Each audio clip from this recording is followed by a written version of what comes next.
We have to learn to be self-aware. We have to be able to say, okay, something's happened. I feel offended. I feel angry. Why?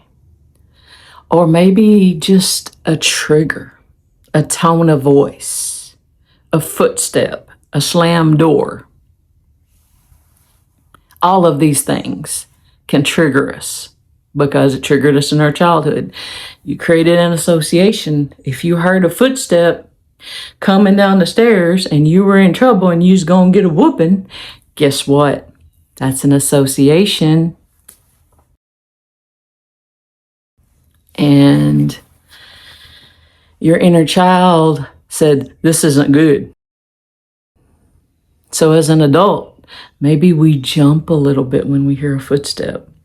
Maybe we jump when we hear that slam door. If the wind is blowing and maybe it slams your screen door shut, like when we had storms, growing up, and we still get them here too.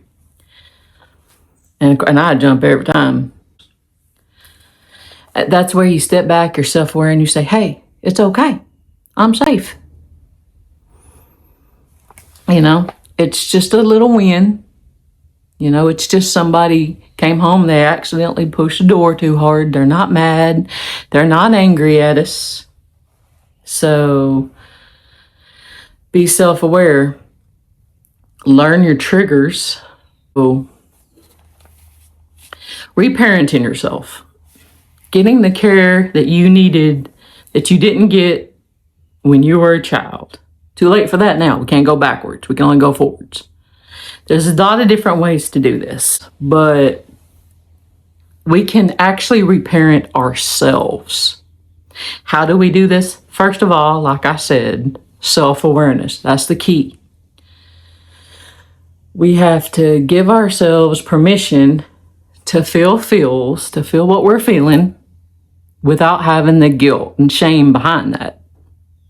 Like I said, it's just feelings. How you react, that's a whole different story. That's when we're going to take that deep breath. We're going to think before we speak. We're going to analyze the situation, and then we're going to react like a grown adult. Not like that wounded inner child yelling, screaming, throwing a temper tantrum, right? So we're going to replace survival patterns with supportive patterns.